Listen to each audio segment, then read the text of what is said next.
Good morning, distinguished guests, esteemed colleagues, and fellow researchers. Welcome to the 2025 STEPI Intelligence Dialogue. My name is Dong-wook Seo, an Associate Research Fellow at Science and Technology Policy Institute.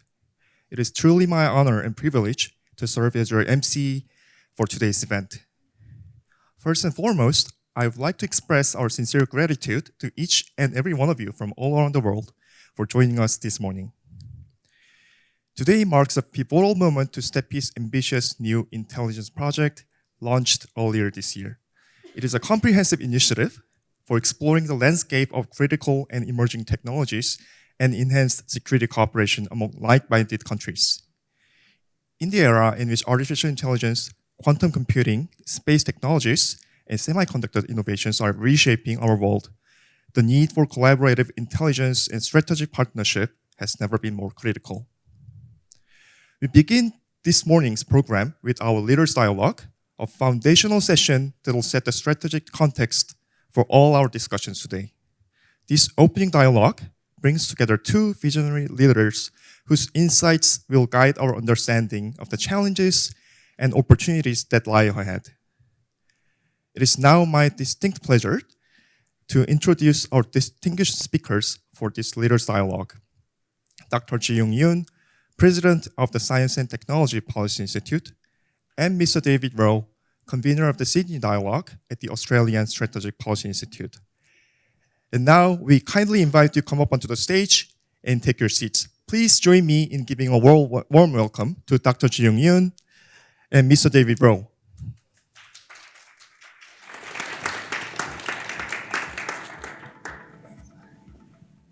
So ladies and gentlemen, without further delay, let us begin our Leaders Dialogue.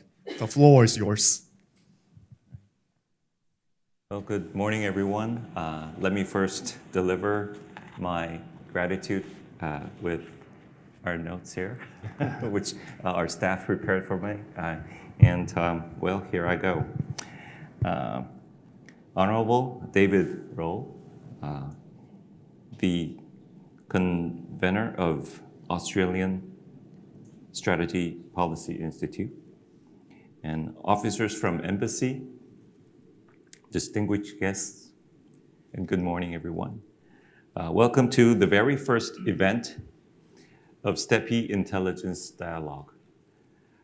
I would like to share my heartfelt appreciation with everyone, and it is really an honor for me to have this opportunity to participate in the Leaders Dialogue with David Rowe. I'm extremely delighted to meet such esteemed participants gathered here to share knowledge and collaborate in the field of critical and emerging technologies. Well, STEPI has launched a new policy research project called the Intelligence Project, and Parallel is hosting this intelligence dialogue to explore comprehensive approaches to CETs and security among like-minded countries. Our researchers at STEPI have worked hard in order to identify relevant think tanks in like-minded countries and carefully match each suitable joint research themes. As a result, we have established 5 joint research teams, which is first, physical AI with the Alan Turing Institute in the UK. I think Alan Turing, there they are. And second is the quantum with the APRC, Asia Pacific Research Center at the JST. And JST, where? I think, there you are, right? And third, AI with the APF Canada, Asia Pacific Foundation of Canada crew are all there. And the fourth is space with the ITRI, Industrial Technology Research Institute, which is at Taiwan. Yes, there you are. And fifth is the semiconductor with a team of leading universities, which is, yes, both of you. Thank you for being here. And I'm looking really forward to hearing how they have collaborated so far and to learning about the policy recommendations. We have also invited distinguished panelists to enrich each session and lead to a fruitful discussion. So, well, David, thank you very much once again for joining us all the way from Australia. And STEPI and ASPI has signed an MOU last December, I remember. And some of our researchers visited Sydney a couple of times to participate the Sydney Dialogue last year. And they thankfully suggest that we should organize something similar in Korea, in Seoul. So, well, this is our first step as like sort of a mirror sort of system that we have with Sydney Dialogue. And well, let's start with a hard question for you, the first one. And here I go. The Sydney Dialogue also focused on CETs and security issues, right? We love to see that you share more detail with us about it. And we already perceived a significance of attendance here. But we also love to hear your value on the dialogue, please. Thank you. That's a tough question. Yes. Look, let me say, first of all, thanks to you, Ji Wong and STEPI for hosting this fantastic event. I think these things are so important. So congratulations, and it's a pleasure and an honour for me to be invited to take part in it.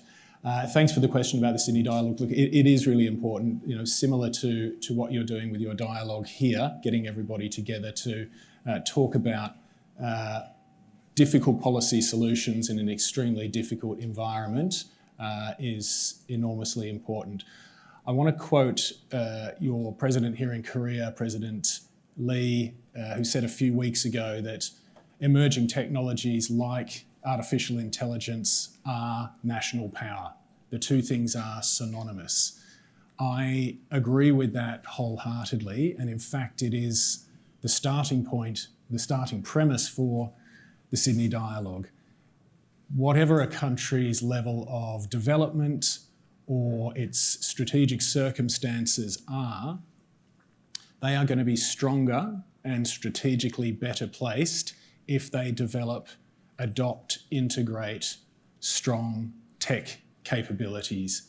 So the question then becomes, how does each individual country do it safely, securely, and in ways that are trusted by its people? It also raises the question of how do we approach this from a global level?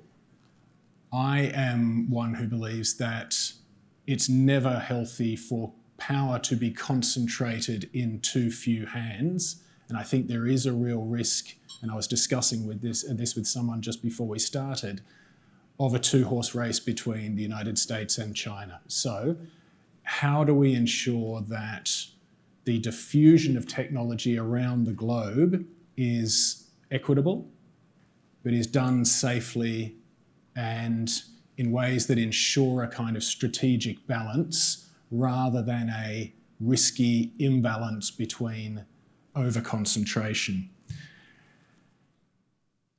Now, of course, the importance of technology in conferring power has always been the case.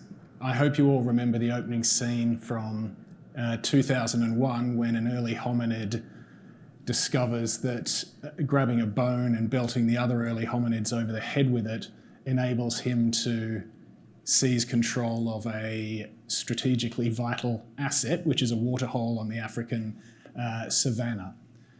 It's always been the case that technology confers power.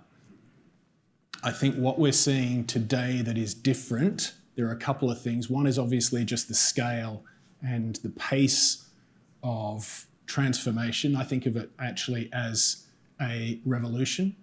I don't think we've seen anything like what we are already in for all of human history, and what we will remain in. In fact, we can expect to accelerate over the coming decades. I don't often agree with Vladimir Putin, but he said in 2017, whichever country dominates AI will dominate the world. And I think that was true then, and it's true now. The other big difference today is the outsized role of the private sector in driving these technologies. I mean, the private sector has always had a role, but right now that is really where the innovation is happening. ChatGPT, if I understand correctly, has had the fastest take-up of any consumer product in human history. I'd have to double check this, but I think there's something like 500 million users already.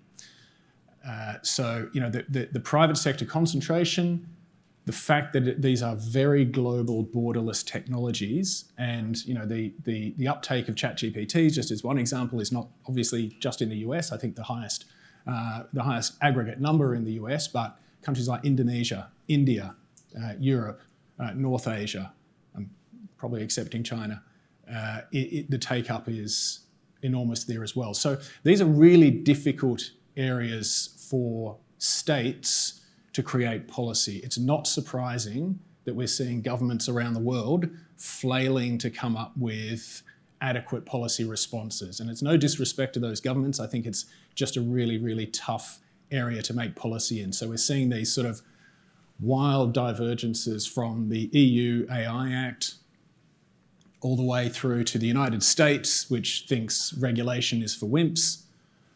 You're seeing these sort of wild swings over time between, say, you know, the Bletchley Park AI Summit, which was all about risk, you know, basically catastrophic existential risk and safety, through the Seoul Summit, which also focused on safety, but in a slightly more balanced way with opportunity, then through to Paris, which was really all about opportunity. And certainly from the point of view of some countries, regulation was just a dirty word at that time.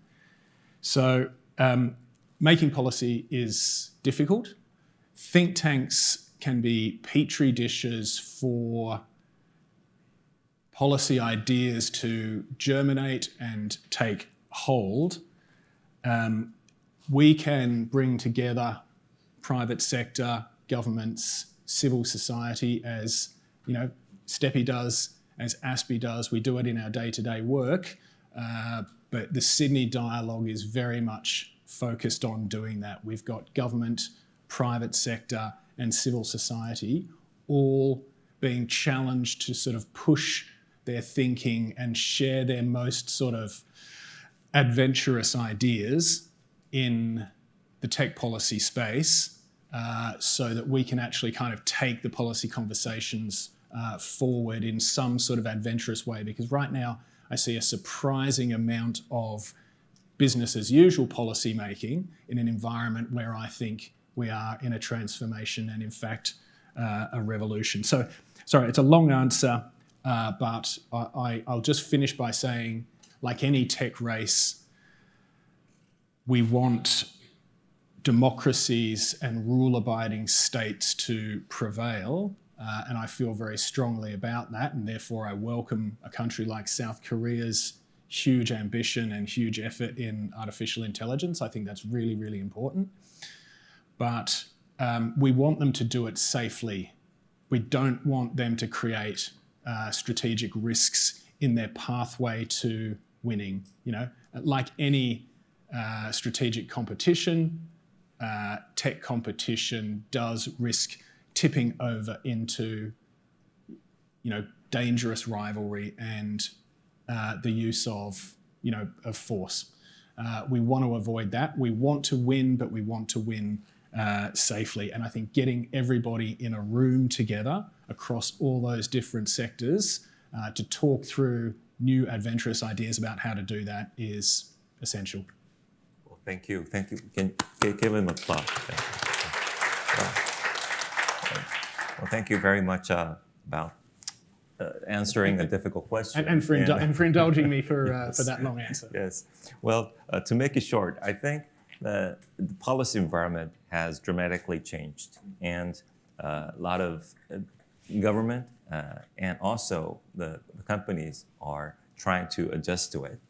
And as David mentioned, the rule-based policies and also trusted development and trusted strategic decisions among the countries, and I think are the key issues that we have to deal with, and we have to again build up to adjust to a new era of this transformative technology competition era, I think. So here, well, I have a second question, which is slightly shorter than the first one, and it is. I have to make my answer shorter? Well, you have time, so. Okay, good. Well, second one is, what makes you believe joint research among think tanks, all here, matters in the field of CET and security? And, well, it's sort of open question. Sure. Well, I'm glad you raised, the idea of the rules-based order. I think we're going through a couple of upheavals, which are, global shifts are always somewhat related, but I think these two are just happen to be occurring at the same time. One is the massive geopolitical disruption that we're seeing. The rules-based order, the international order, is not under strain. It's not corroding. I think it is in free fall, and we are not going to go back to the kind of environment that we've got used to for the past 80 odd years. We've had authoritarian expansion of strategic ambition for some time. I think we've got the United States now having made a permanent decision that it's going to play a very, very different role. I think the volatility that we're seeing in the United States right now will possibly settle at some point, but I think that the new settling point will be very different to what we've had for the last decades. So I think that's a real transformation. The other one is, the tech revolution, and particularly artificial intelligence. I think those two things are the really sort of big transformations that we're seeing. What this means for countries like the ones gathered in this room today is, and at risk of sounding cliche, that cooperation is going to be ever more vital. We are going to need to find a new equilibrium, a strategic equilibrium that enables us to be secure and prosperous without relying on essentially the United States as the guarantor of international rules as we have in the past. The US is big enough and strong enough to fend for itself, and I think they'll do that. The rest of us need to look to each other to create a new network through which we don't necessarily need to sign mutual security treaties. Personally, I would love to see an Asian version of NATO someday in the future, but I don't think that's a realistic prospect anytime soon. But I think we can work together to grow together and empower one another through better cooperation, particularly around technology, noting what I said before about the synonymity, I suppose is a word, with national power. I think we need to work together to achieve that. So that's on the national level. On the think tank level, I see think tanks as being a part of that and almost a kind of vanguard for that kind of cooperation. So when think tanks across our countries work together, it enables us to explore new ideas for cooperation in that space that governments aren't quite ready to step into together. Now, as I said before, business as usual policy making, I think, is more common than we might expect at this point in history, and I think that's largely just because everybody's still adjusting to to the new world, and governments move slowly by their nature. That is just the way they are. Think tanks can be more nimble. We can push the discussion out further, and I think that's what we need to do. A good example, so if we talk about tech cooperation, one of the few bold ideas that has actually come out in the last, I don't know, decade or so, is AUKUS. AUKUS is actually it's a bold thing to do. It's a big measure. Leaving aside the submarines, which aren't relevant for this discussion directly, Pillar 2 of AUKUS, which is the collaboration on emerging technologies in the national security space, great idea. Everyone agrees it's a good idea. It's a no-brainer.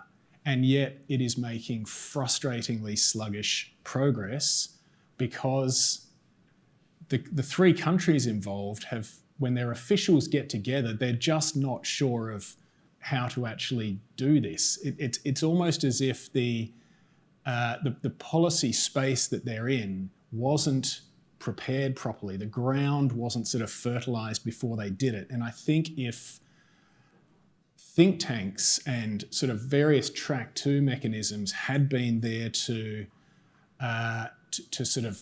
soften the ground, to prepare, to socialize these ideas, like the kind of fairly dramatic changes that the 3 member countries would need to make in order to make Pillar 2 of AUKUS a success by, cooperating on AI, quantum sensing and underwater autonomous technologies and these sorts of things. If that had happened, then Pillar 2 would be in a much, much better place in terms of the progress than it is now. It's been, I don't know, is it 3 or 4 years? I've lost track. I think close to 4 years now. And we haven't really made that much progress, which is unfortunate. Our political cultures, I can't speak for everyone, but certainly in Australia, our political culture disincentivises risk-taking and bold policy-making. If governments make mistakes, they get crucified. I compare that with the private sector. Look at Mark Zuckerberg. Remember when he bet basically half the value of his company on the metaverse? And how did that go? If he were the head of a government, he would be ruined and he would never be elected again.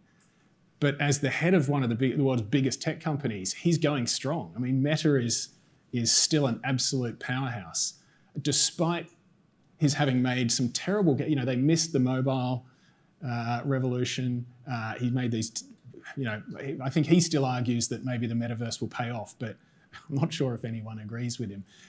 Those are the sorts of risk-taking that happens in the private sector that governments simply cannot get away with. Think tanks, I think, if they socialise that sort of frontier of policy debate a little bit more, then we can actually prepare our publics, our citizens, for the idea of bold and the embrace of bolder policymaking. And that's the kind of approach that we're going to need in the decades ahead, not this sort of slow, plodding, business as usual, governments catching up all the time with the private sector, and that's exactly what we're seeing in technology. It's moving very quickly and governments are really struggling to keep up. And that's a huge problem. Think tanks working in that space can really help. And just as we want to see cooperation between countries like ours, we want to see cooperation between think tanks like ours as an important part of that. It's just part of the scaffolding.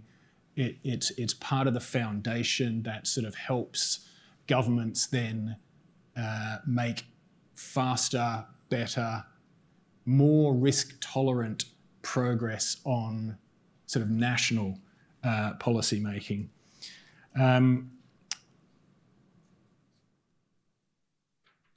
Yeah. So look, I think that probably answers the question. Well, thank you.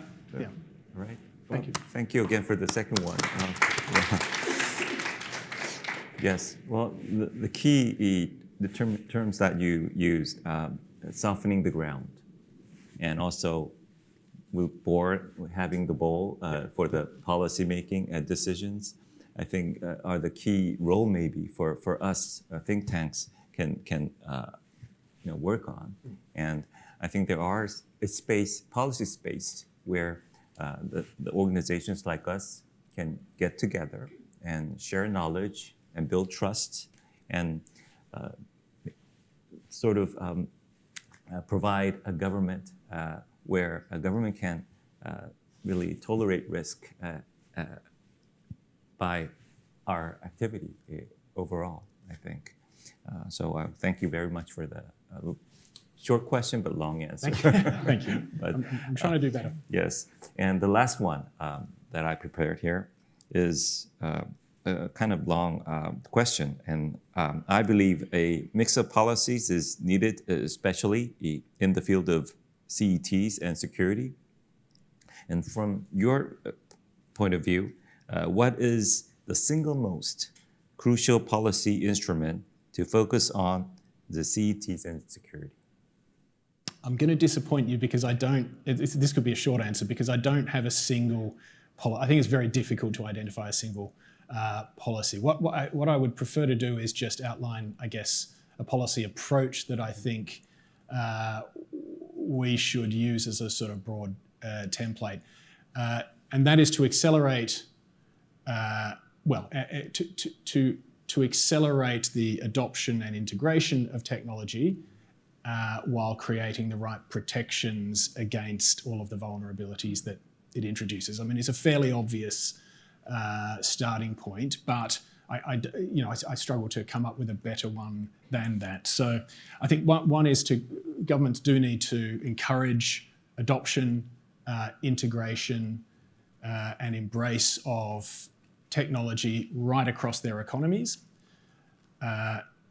across their societies, and of course across the governments themselves. Governments do need to lead the way in modernising, in digitising, in becoming, the leaders of technology integration. They can deliver better services that way. They can deliver better governance that way, and that increases trust for the rest of the population. So I think that's really important. And if you don't do that, then you get left behind. An interesting debate, and again, I was discussing it with someone just before we started here, is that right now that the US, for instance, is really focused on frontier AI models, building artificial general intelligence. It's an amazing ambition, and I think it will pay off, and I think it will be huge. Meanwhile, China is working on adopting, integrating, actually putting to practical use the existing technology and the technology that's coming online. So from agriculture through to startups, to health, and all these sorts of other things, China is doing a great job of integrating it. So actually making use of the technology in a practical sense, and for governments to encourage that and incentivize that, I think is really important. In terms of national capability development, obviously strategic investments by governments are extremely important. You've got to recognise what are your national opportunities. Australia, for instance, is not going to be making frontier models. We don't have the kind of industrial capacity that South Korea has. What we can do is we can build data centres, and we may be in competition with South Korea here, just in this compute sense. We build data centres that can become hubs for the region. We've got lots of land in Australia. We have a lot of access to sustainable energy sources. We've got a very stable political environment. A reasonably friendly regulatory environment. Makes a lot of sense for data centres to be built in Australia. That's our strength. That's what that's one area that our government should be focused on. I could almost be reading out President Lee's key pillars for South Korea's AI strategy here, because I honestly think that he's that Korea's doing very well here, and is, I think the policy that's been set out makes a lot of sense. The third one is just to unleash capital. I mean, most countries have sources of untapped capital that they can direct towards tech development. For Australia, it's our huge superannuation pool. We have this scheme, superannuation, where people put money aside during the course of their careers for their retirement. It's mandatory, everyone has to do it. And so there are these huge amounts of money just sitting, well, not just sitting there, it gets invested by the super funds. But there's 4.3 trillion Australian dollars, which is, what is that? In one, I'm not even sure what it's times it's like quadrillion, I suppose, about 4 quadrillion won. Yes. 2.5 trillion US dollars. And our government's looking at ways to direct that towards technology. On the protection side, I think we need to mainstream AI risk. I take AI risk extremely seriously. I think whether it's loss of control, leading to catastrophic risk, or deliberate misuse by malign humans, I think these are real issues, and we need to make sure they remain part of the mainstream conversation. They're not relegated to podcasts and obscure research papers and small dialogues where people to get together to talk about them. I think we need to broaden the definition of critical infrastructure. Everybody talks about protecting their critical infrastructure, their energy, their water, finance, these sorts of things. Tech companies themselves need, I think, more support in defending themselves against cyber risks. There was an AI programmer who left the company about a year ago and went on the public record immediately afterwards saying, I am 100% sure that China has penetrated OpenAI through, at every layer, and they have done since the lab was founded. I honestly wonder how well protected these new technology companies actually are. They are absolutely critical industries, and I think more effort needs to be put into protecting them. And thirdly, we've got to get really serious about AI-enabled risks, such as cyber attacks, new tools. I'm not an expert on deterrence, my understanding is that new technological tools tend to favour offence over defence, and I think that's going to be the case with AI-enabled cyber. AI is going to supercharge cybersecurity threats. It's obviously going to create all sorts of information operation threats. Just because we didn't see so many disinformation attacks last year, as everyone was predicting around all of the elections that were held last year, doesn't mean that we should become complacent. I just think it's taking a while for those to diffuse through the world. I think we're crazy not to expect a complete information, an extremely messy information environment in the future, and that can be used, that can be harnessed as a weapon, weaponized against us. I think we've got to get serious about that as well. Well, thank you again. Let's give him a clap. Well, I think the question was a little bit awkward. He gave us not a single policy instrument, but he gave us a package of policy instrument that we can think of. And I think those packages has to be really coordinated as well, because incentives and also national capability building and preparing for the cyber risk as well, and a lot of policy risks are there. And I think that the policies that David talked about and recommended has to be suggested to the government as a policy mix where they can, or each government can find a optimal portfolio for given their conditions or resources. And the money that you talked about was really interesting, because the money that are sitting there and that can utilized in the future for our both all the countries' prosperity, I think, can be another ground that we can think of. Yeah. Well, I think we are almost sort of running out of time. And is there any? Do we get questions from the floor? Is that or? Yep. Well, then we have 5 minutes left, and well, let's. Happy to. Well, perhaps I could ask you, Jibung. I mean, do you have any reflections on anything I said? I mean, do you? Well, I completely agree.